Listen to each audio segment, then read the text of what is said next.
Bismillahirrahmanirrahim. Assalamualaikum warahmatullahi wabarakatuh.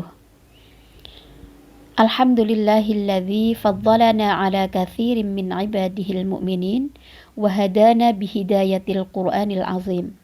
Allahumma salli wa sallim ala nabiyyina Muhammadin wa huwa min asyrafil mursalin wa ala alihi wa ashabihi wa man tabi'ahum bi ihsanin ila yaumiddin. Raditu billahi rabba bil islami dina wa bi Muhammadin sallallahu alaihi wasallam nabiyya wa rasula. Allahumma anfa'na bima 'allamtana wa 'allimna ma yanfa'una wa zidna ilma.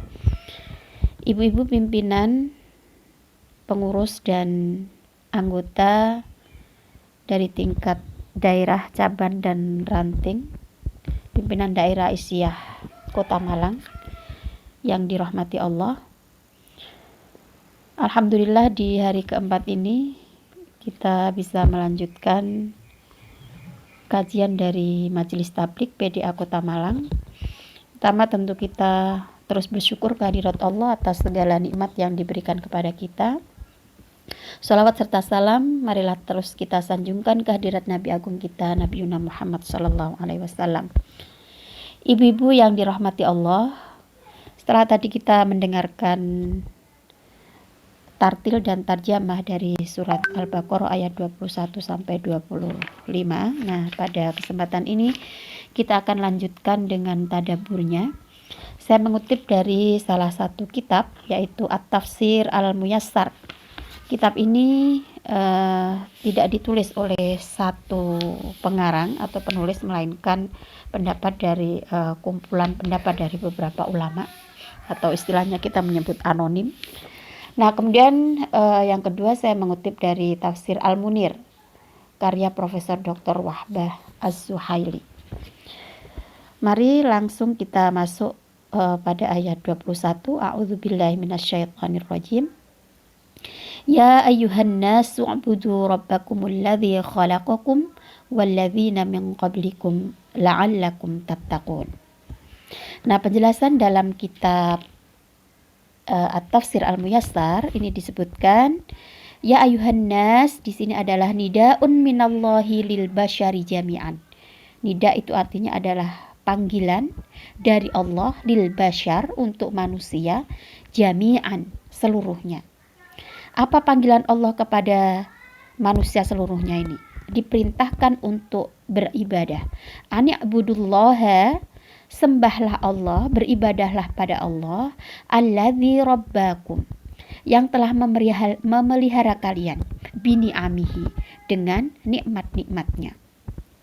Nah, karena itu kita diperintahkan, setelah diperintahkan, manusia diperintahkan untuk beribadah kepada Allah, karena Allah telah memelihara manusia ini dengan kenikmatan-kenikmatannya. Lalu diperintahkanlah manusia ini untuk wa khafuhu, dan takutlah kepada Allah, wala tukhalifu dinahu, dan janganlah menyelisihi agamanya. Faqad aujadakum minal adami, karena Allah ini telah menjadikan ada kalian, minal adam, dari tidak ada. Wa aujadal ladzina min qablikum, dan telah menjadikan ada orang-orang sebelum kalian. Rojaan antakunu minal muttaqin. Nah, diharapkan manusia ini beribadah kepada Allah, takut kepada Allah, tidak menyelisih agamanya.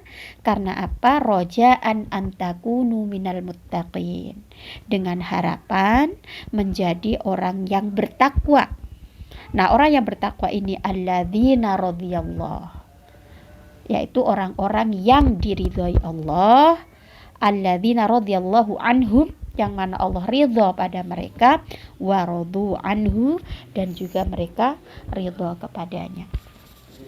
Nah, dalam penjelasan menurut Profesor Wahbah Az-Zuhaili, ya di sini disebut dengan ya, kata ya ayuhan nas, ya-nya ini adalah harfu nida atau kata panggilan. Nah, ayyuha, nah ayu di sini adalah isim munada, kemudian ha berfungsi sebagai tanbih atau peringatan. Nah, kata ya ayuhan nas ini memang berulang kali disebutkan di dalam Al-Quran.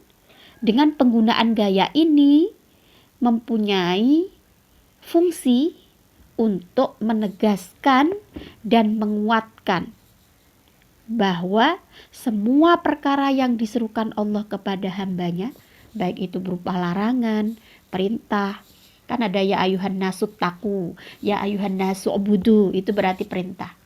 Atau misalnya ya ayuhan nasu la, nah, kalau ada kata la, takulu misalnya, itu berarti tidak, larangan.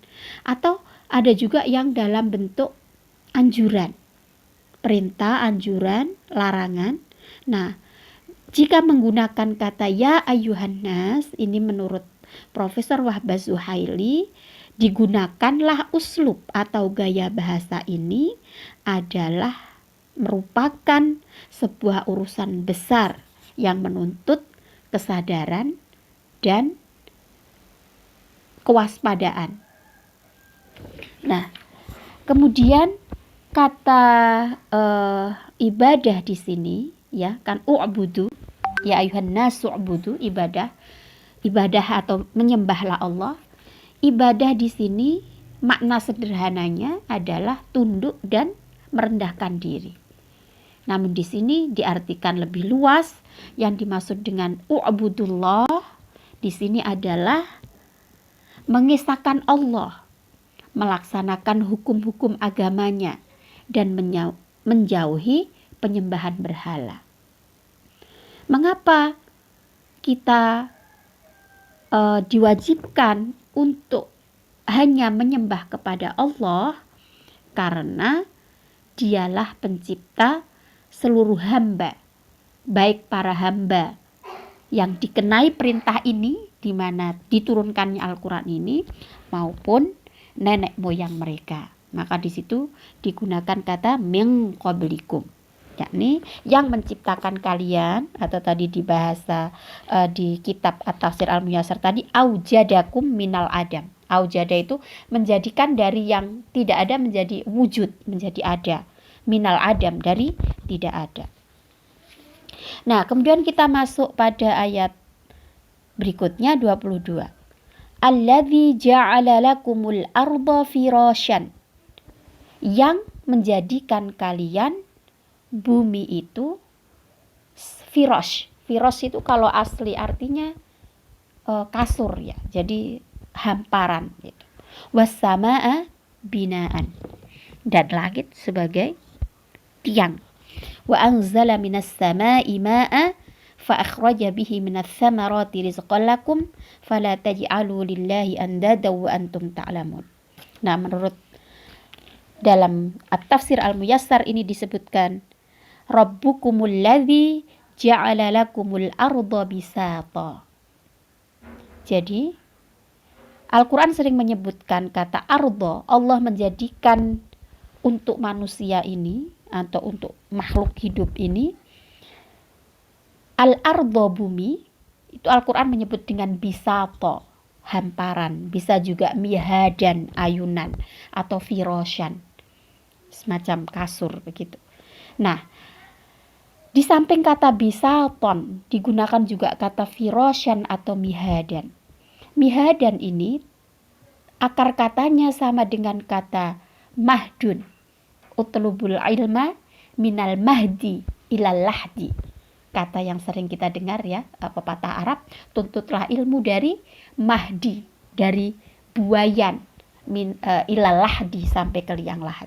Nah, makna mahdun, mihadun ini adalah ayunan. Kenapa Al-Quran menggunakan kata mihada, dan bumi ini dijadikan seperti ayunan? Nah, di sini disebutkan litasahuli hayatikum alaiha, agar memudahkan kalian hidup di atasnya. Ibu-ibu sekalian, di antara begitu banyaknya planet yang ada di alam raya ini, dipilihlah bumi yang ditempati manusia dengan segala fasilitas dan kebaikan-kebaikan atau kenikmatan-kenikmatan yang Allah berikan di bumi ini. Maka Al-Quran menyebutkan kata mihadan atau mahdun itu karena diibaratkan kita tinggal di bumi ini seperti diayun. Anak kecil yang ketika diayun itu dia merasa tenang, merasa senang. Karena Allah cukupkan semua rizki dan keperluan manusia di bumi ini. Wassama'a muhkamatul bina. Di samping bumi sebagai hamparan ini kemudian manusia tinggal di atasnya dengan segala fasilitas dan kenikmatan yang Allah berikan. Allah juga menciptakan langit sekuat-kuatnya, sekokoh-kokohnya bangunan. Wa anzalal matara minas sahab. Kemudian Allah juga menurunkan hujan dari awan. Fa akhraja lakum bihi. Nah, dari hujan itulah kemudian ditumbuhkan min alwanis samarat, dari buah yang beraneka warna. Coba kita kalau mau merenung sejenak, apa yang tidak Allah sediakan di dunia ini, atau apa semua yang Allah sediakan di dunia ini untuk keperluan manusia. Misalnya kita melihat satu jenis buah saja, satu nama buah saja, buah mangga misalnya. Mangga itu kalau kita hitung ada beragam macam spesies, mangga gadung, mangga golek, mangga dan lain sebagainya. Itu baru mangga, nanti jeruk juga macam ragam banyaknya, rambutan dan lain sebagainya. Nah, jadi di sini Allah menurunkan hujan dari langit atau dari awan itu, kemudian darinya ditumbuhkan alwanus samarat. Alwan itu jamak dari laun, artinya warna. Jadi buah-buahan yang aneka rupa, aneka warna. Wa anwa'in nabat, juga tumbuhan yang beraneka rupa. Untuk apa itu? Rizqan lakum, untuk rizki bagi manusia. Karena itu kita dilarang. Setelah kita diperintahkan, manusia diperintahkan untuk beribadah kepada Allah, untuk menyembah pada Allah, lalu dilarang untuk menjadikan sesembahan atau sekutu. Fala taj'alu lillahi andada. Nah, andadan di sini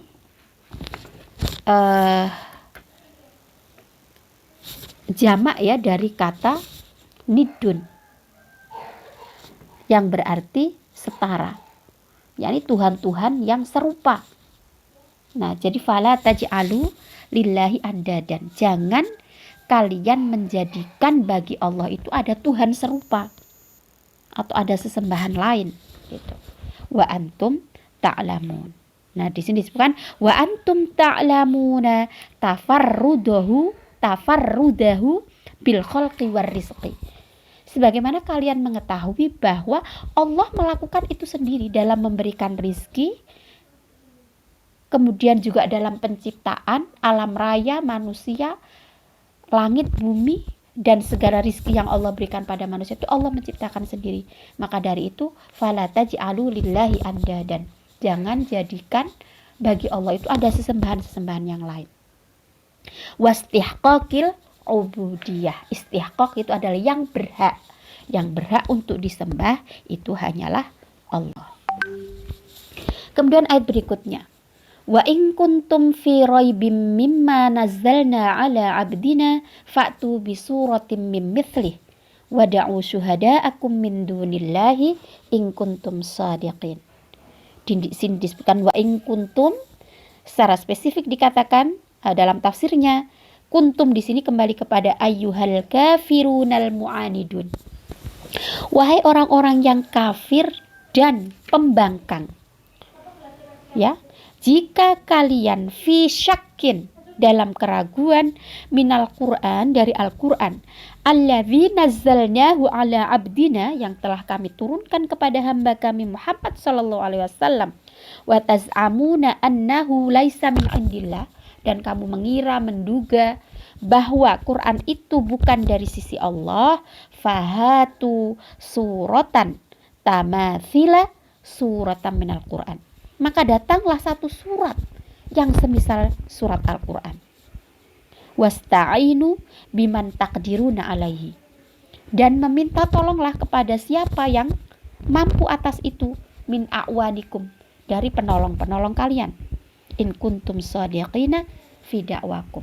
Kalau kalian dalam permintaan pertolongan kepada kawan-kawan atau yang kalian anggap bisa menolong itu, jika kalian merasa benar dalam hal itu. Nah, ibu-ibu rahimakumullah, mengenai tantangan, ya, jadi kaum di sini disebutkan al-kafirun al-mu'anidun, orang-orang yang kafir dan yang enggan menerima Quran atau beranggapan bahwa Quran itu bukan dari sisi Allah. Mereka sebetulnya telah ditantang. Setidaknya terdapat 3 atau 4 ayat dalam Al-Quran mengenai tantangan bagi orang yang kafir, orang yang membangkang terhadap dan tidak percaya bahwa Al-Quran itu dari sisi Allah. Nah, tantangan pertama itu sebagaimana tersebut di dalam surat Al-Isra. Disebutkan bismillahirrahmanirrahim, qul la in ijtama'atil insu wal jinnu ala ayyatu bimithli hadzal qur'ani la ya'tuna bimithlihi walau kana ba'dhuhum li ba'dhin zahira. Katakanlah, sesungguhnya jika manusia dan jin berkumpul untuk membuat yang serupa dengan Al-Quran ini, mereka tidak akan dapat membuat yang serupa dengannya, sekalipun mereka saling membantu satu sama lain. Nah, ayat ini tantangannya masih global. Jadi membuat semacam Al-Quran keseluruhan. Nah, ternyata mereka nggak mampu. Kemudian ditantang lagi dengan di surat Hud ayat 13. Am yaqulu naftara qul fa'tu bi asyri suwarim mithlihi muftarayatin wada'u man istata'tum min dunillahi in kuntum shadiqin. Bahkan mereka mengatakan, dia Muhammad telah membuat Al-Quran itu. Nah, ini tuduhan kaum kafir, kaum pembangkang, ya. Mereka menganggap bahwa yang membuat Al-Quran ini adalah Rasulullah. Karena itu mereka ditantang. Pertama, dari golongan jin dan manusia untuk membuat serupa Al-Quran keseluruhan. Karena mereka tidak mampu, ditantang lebih kecil lagi. Kalau memang tidak mampu, coba 10 surat saja. Katakanlah, datangkanlah 10 surat semisal dengan Al-Quran, dan ajaklah siapa saja di antara kamu yang sanggup selain Allah, jika kamu orang-orang yang benar. Nah, setelah ditantang 10 pun tidak mampu, kemudian ditantang lagi 1 surat saja, sebagaimana tersebut dalam surat Yunus ayat 38. Am yaqulu naftarah qul fa'tu bi suratim mithlihi wad'u man istata'tum min dunillahi in kuntum shadiqin. Apakah pantas mereka mengatakan Muhammad yang telah membuat-buatnya? Katakanlah, buatlah sebuah surat yang semisal dengan surat Al-Quran, dan ajaklah siapa saja di antara kamu orang yang mampu membuatnya selain Allah, jika kamu orang-orang yang benar. Nah, ini ibu-ibu, jadi tantangannya sampai 3 kali, dan ada diperjelas juga di surat Al-Baqarah ini. Nah, kemudian ayat berikutnya, fa illam taf'alu walan taf'alu fattaqun naral lati waquduhan nas wal hijarah uiddat lil kafirin. Tafsirannya, fa in ajaztum. Ya, fa illam taf'alu, kalau kamu tidak bisa melakukan itu, atau fa in ajaztumul an. Nah, ajaz itu kebalikan dari aziz. Ajiz itu lemah, kalau aziz itu perkasa. Nah, jadi kalau kamu lemah melakukan hal itu, tidak mampu, wasata'jizuna mustaqbilan la mahalah. Ya, kamu memang benar-benar lemah dalam hal itu, tidak mungkin bisa melakukannya. Fattakun naro bitasdiqin nabiyyi sallallahu alaihi wasallam wa ta'atallahi lillahi ta'ala. Maka takutlah pada api neraka dengan membenarkan Nabi Muhammad SAW wa ta'atillahi ta'ala, dan juga menaati Allah Ta'ala. Mengapa kita diperintahkan untuk menjauhi api neraka? Karena api neraka itu hatabuhan nasu wal hijarah. Jadi bahan bakarnya adalah manusia dan batu. Uiddat lil kafirina billahi wa rusulih. Nah, anar, neraka itu uiddat, disediakan lil kafirina, bagi orang-orang kafir, billahi, kepada Allah, wa rusulihi, dan rasul-rasulnya. Kemudian ayat terakhir yang kita kaji pada hari ini, ayat 25. Wa basyiril ladzina amanu wa amilus salihati anna lahum jannatin tajri min tahtihal anhar. Wa akhbir ya Muhammad. Jadi basyir itu berikan kabar gembira, alladzina amanu, pada orang-orang yang beriman, wa amilus salihati, dan orang-orang yang beramal soleh, anna lahum jannat, bahwa bagi mereka itu surga-surga, tajri min tahtihal anhar, mengalir di bawahnya sungai-sungai. Nah, ini wa akhbir, berikan kabar ya Muhammad, wahai Muhammad, ahlal imani, ya, orang-orang yang beriman, ahli iman, wal amalis salih, dan yang beramal salih, khabaran yamla'uhum sururan, yaitu kabar yang memenuhi kebahagiaan untuk mereka, yang penuh dengan kebahagiaan. Bi anna lahum fil akhirati hadaiq ajibah, bahwa bagi mereka di akhirat nanti akan ada hadaiq, yaitu kebun-kebun ajibah yang menakjubkan.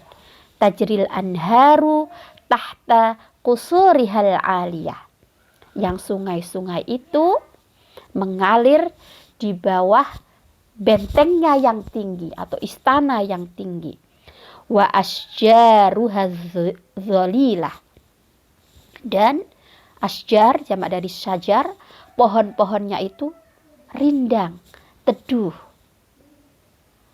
Kullama razaqahumullahu fiha nau'am minal fakihatil ladzizati. Nah, ini dari kata kullama ruziqu minha min thamaratir rizqa, ketika mereka diberi rizki, ya, berupa buah-buahan, qalu hadzal ladzi ruziqna min qabl, mereka mengatakan ini loh yang dulu telah dirizkikan kepada kami sebelumnya. Wa utubihi mutasyabiha wa lahum fiha azwajum mutahharah wa hum fiha khalidun.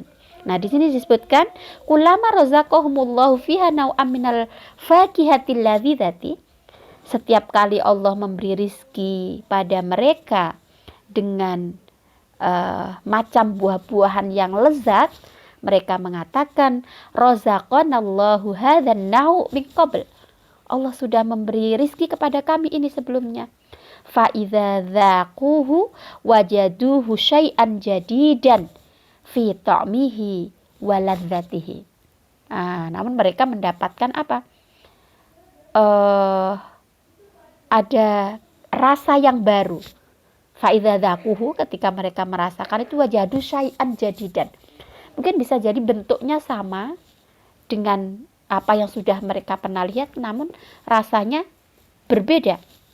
Nah, dzaquhu wajadu, fa idza dzaqu, artinya dzaqa yadzuqu, merasakan. Ketika mereka merasakan, wajadu syai'an jadidan, mereka mendapatkan rasa yang baru, fi ta'mihi, di dalam rasanya, waladzatihi, dan juga kelezatannya. Wa in tasyabaha ma'a sabiqihi fil launi wal mandari wal ismi, meskipun bisa jadi itu sama dengan yang sebelumnya mereka pernah lihat, baik dari warna, dari penampakan maupun dari namanya, namun dari rasa dan kelezatannya berbeda. Walahum fil jannati zaujatun mutahharatun fi kulli alwanid danasil hissiyi kal bauli wal haid. Nah, di sini disebutkan bahwa nanti di surga itu juga ada zaujat mutahharat, yaitu istri-istri yang suci, min kulli alwanid danas, dari aneka rupa kotoran, ya. Itu seperti yang di doa iftitah itu ya, Allahumma ba'id baini wa baina khotoyaya kama ba'atta bainal masyriq wal maghrib, Allahumma naqqini minal khotoya kama yunaqqas thawbul abyadu minad danas, yaitu dari kotoran. Nah, danas ini artinya kotoran. Jadi nanti di surga itu ada istri-istri ya, atau pasangan-pasangan yang disucikan dari segala macam kotoran, kalbauli wal haid, seperti kencing dan haid. Wal maknawi kal kadhibi wa su'il khuluq. Nah, jadi disucikannya ini baik kesucian fisik itu maupun kesucian makna, seperti bohong dan keburukan akhlak.